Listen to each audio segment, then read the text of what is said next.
ನಮಸ್ತೆ and welcome to Shri vlogs YouTube channel. ಇವತ್ತಿನ ದಿವಸ ನಾವು ಅಗಸೆ ಚಟ್ನಿ ಪುಡಿಯನ್ನು ಯಾವ ರೀತಿ ಮಾಡೋದು ನೋಡೋಣ. ಅಗಸೆಯನ್ನು ಒಂದು ಕಪ್ ಹಾಕಿ ಚೆನ್ನಾಗಿ ರೋಸ್ಟ್ ಮಾಡ್ಕೊಳ್ತಾ ಇದ್ದೀನಿ. ಚಟಪಟ ಅಂತ ಸಿಡಿಬೇಕು, ಅಲ್ಲಿವರೆಗೂ ಇದನ್ನು ರೋಸ್ಟ್ ಮಾಡ್ಕೋಬೇಕು. ಈ ಅಗಸೆ ಏನಿದೆ ಇದು ತುಂಬಾ ಔಷಧೀಯ ಗುಣಗಳನ್ನು ಹೊಂದಿದೆ. ನೀವು ನಾನ್ ವೆಜಿಟೇರಿಯನ್ ಆಗಿದ್ದರೆ ಫಿಶ್ ತಿಂದರೆ ನಿಮಗೆ ಒಮೆಗಾ 3 ಫ್ಯಾಟಿ ಆಸಿಡ್ ಸಿಗುತ್ತೆ. ಅದೇ ನೀವು ವೆಜಿಟೇರಿಯನ್ಸ್ ಆಗಿದ್ದರೆ ಒಮೆಗಾ 3 ಫ್ಯಾಟಿ ಆಸಿಡ್ ನಿಮಗೆ ಫ್ಲ್ಯಾಕ್ಸ್ ಸೀಡ್ಸ್ ಅಥವಾ ಅಗಸೆ ಬೀಜದಿಂದ ಸಿಗುತ್ತೆ. ಸೊ ಇದನ್ನು ಡೈಲಿ ಕನ್ಸ್ಯೂಮ್ ಮಾಡೋದ್ರಿಂದ ನಿಮ್ಮ ಹೇರ್ ಫಾಲ್ ಕೂಡ ಕಡಿಮೆ ಆಗುತ್ತೆ, ಸ್ಕಿನ್ಗೂ ಕೂಡ ಒಳ್ಳೆ ಬೆನಿಫಿಟ್ ಸಿಗುತ್ತೆ. ಹಾಗೆಯೇ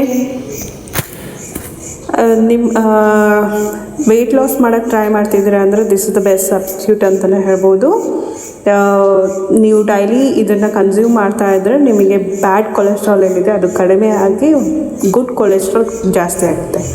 ಸೊ ಇದು ಹಾರ್ಟ್ ಹೆಲ್ತ್ಗೂ ತುಂಬಾ ಒಳ್ಳೆ ಬೆನಿಫಿಟ್ಸ್ ಇರೋದ್ರಿಂದ, ಅಂದರೆ ಬ್ಯಾಡ್ ಕೊಲೆಸ್ಟ್ರಾಲ್ ಏನು ಕಡಿಮೆ ಮಾಡುತ್ತೆ ಅದರಿಂದ ಹಾರ್ಟ್ ಹೆಲ್ತ್ಗೆ ತುಂಬಾ ಒಳ್ಳೆಯದಿದು.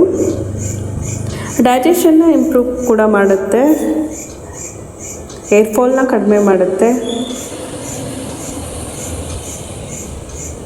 ಒಮೆಗಾ 3 ಫ್ಯಾಟಿ ಆ್ಯಸಿಡ್ ಇದೆ. ಇಷ್ಟೆಲ್ಲ ಔಷಧಿ ಗುಣಗಳನ್ನು ಹೊಂದಿರುವಂಥ ಅಗಸೆನ ನಾವು ಡೈಲಿ ಕನ್ಸ್ಯೂಮ್ ಮಾಡೋದ್ರಲ್ಲಿ ಮಾಡಬೇಕು. ಸೊ ಕರಿ ಲೀವ್ಸ್ ನೆಕ್ಸ್ಟ್ ಹಾಕ್ಕೊಳ್ತಾ ಇದ್ದೀನಿ.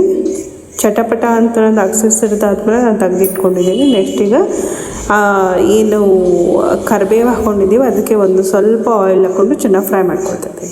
ಅಗಸೆ ಫ್ರೈ ಮಾಡಲಿಕ್ಕೆ ಯಾವುದೇ ಆಯಿಲನ್ನು ಬಳಸಿಲ್ಲ, ಹಾಗೆಯೇ ಫ್ರೈ ಮಾಡ್ಕೊಂಡಿದ್ದೀವಿ ಚಟಪಟ ಅಂತ ಸಿಡಿಯೋ ತನಕ.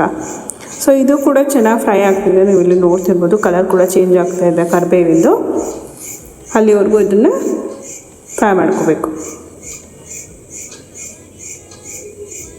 ನೆಕ್ಸ್ಟು ಒಂದು 4 ಬೆಳ್ಳುಳ್ಳಿ, ಒಂದು 10 ಕೆಂಪು ಮೆಣಸಿನಕಾಯನ್ನು ಹಾಕಿ ಚೆನ್ನಾಗಿ ಡ್ರೈ ರೋಸ್ಟ್ ಮಾಡ್ಕೋಬೇಕು.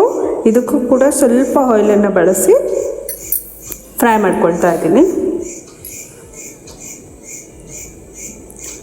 ಸೊ ಇದೆಲ್ಲ ಚೆನ್ನಾಗಿ ಫ್ರೈ ಆದಮೇಲೆ ನಮಗೆ ಈ ಬೆಳ್ಳುಳ್ಳಿ ಏನಿದೆ ಆ ಬೆಳ್ಳುಳ್ಳಿಯಲ್ಲಿ ಬ್ರೌನ್ ಸ್ಪಾಟ್ಸ್ ಬರ್ತವೆ, ಅಲ್ಲಿವರೆಗೂ ನಾವು ಇದನ್ನು ಚೆನ್ನಾಗಿ ಫ್ರೈ ಮಾಡ್ಕೋಬೇಕು. ಸೊ ಇದೆಲ್ಲ ಚೆನ್ನಾಗಿ ಫ್ರೈ ಆಗ್ತಾ ಇದೆ, ನೀವು ನೋಡ್ತಿರ್ಬೋದು.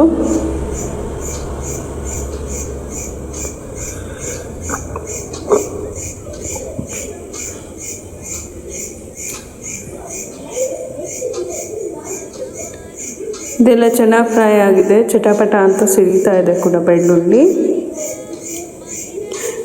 ಚಟಪಟ ಅಂತ ಸಿಡಿತಾ ಇದೆ, ಪರ್ಫೆಕ್ಟಾಗಿ ಕುಕ್ ಆಗಿದೆ ಅಂತೇಳಿ. ಸೊ ತೆಗಿತಾ ಇದ್ದೀವಿ ಇದನ್ನು. ನೆಕ್ಸ್ಟು ಇದು ಎಳ್ಳನ್ನು 3 ಟೇಬಲ್ ಸ್ಪೂನ್ ಅಷ್ಟು ಬಳಸ್ತಾ ಇದ್ದೀವಿ. ಇದು ಆಲ್ರೆಡಿ ಹಂಚು ಕಾದಿರೋದ್ರಿಂದ ಚಟಪಟ ಸಿಡಿತಾ ಇದೆ. ಈ ಹಂತದಲ್ಲಿ ಒಲೆಯನ್ನು ಆಫ್ ಮಾಡ್ಕೊಂಬಿಟ್ಟು ಇದು ಚೆನ್ನಾಗಿ ಪರ್ಫೆಕ್ಟಾಗಿ ಕುಕ್ ಆಗಿರುತ್ತೆ. ಸೊ ಇದಿಷ್ಟು ಡ್ರೈ ರೋಸ್ಟೆಡ್ ಇಂಗ್ರೀಡಿಯೆಂಟ್ಸು. ಇದೆಲ್ಲ ಸ್ವಲ್ಪ ತಣ್ಣಗಾಗೋದಕ್ಕೆ ಬಿಡಿ. ತಣ್ಣಗಾದಮೇಲೆ ಒಂದು ಚಿಟಿಕೆ ಅಷ್ಟು ಇಂಗನ್ನು ಬಳಸ್ತಾ ಇದ್ದೀನಿ. ಇಂಗು ಒಳ್ಳೆ ಟೇಸ್ಟನ್ನು ಕೊಡುತ್ತೆ, ಹಾಗೆಯೇ ಡೈಜೆಷನಿಗೆ ಕೂಡ ತುಂಬಾ ಒಳ್ಳೆಯದು.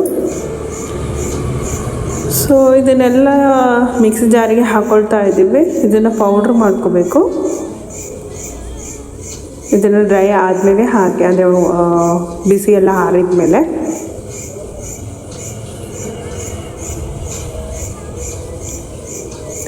ಈ ಅಗಸೆ ಏನಿದೆ ಅದು ಉಪ್ಪು ಜಾಸ್ತಿ ಹಿಡಿಯೋದಿಲ್ಲ, ಹಾಗಾಗಿ ಸ್ವಲ್ಪ ಕಡಿಮೆ ಉಪ್ಪನ್ನೇ ಬಳಸಿ. ನಾನು ಇಲ್ಲಿ ನೋಡ್ತಿರ್ಬೋದು ಕಡಿಮೆ ಉಪ್ಪನ್ನೇ ಬಳಸಿದ್ದೀನಿ. ಬೇರೆ ಶೇಂಗಾ ಆ ಥರದಕ್ಕಂತಂದರೆ ಉಪ್ಪು ಜಾಸ್ತಿ ಹಿಡಿಯುತ್ತೆ, ಆದರೆ ಇದು ಅಗಸೆಗೆ ಜಾಸ್ತಿ ಉಪ್ಪು ಹಿಡಿಯೋದಿಲ್ಲ, ಹಾಗಾಗಿ ಸ್ವಲ್ಪ ಉಪ್ಪನ್ನು ಹಾಕಿ ಮಿಕ್ಸಿ ಮಾಡಿ.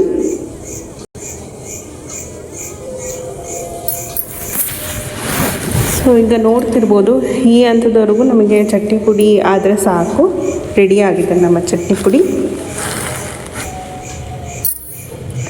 ಇದರಲ್ಲಿ ಎಳ್ಳನ್ನು ಕೂಡ ಬಳಸಿರೋದ್ರಿಂದ ಇದು ಬೋನ್ ಹೆಲ್ತಿಗೆ ತುಂಬಾ ಒಳ್ಳೆಯದಿರುತ್ತೆ.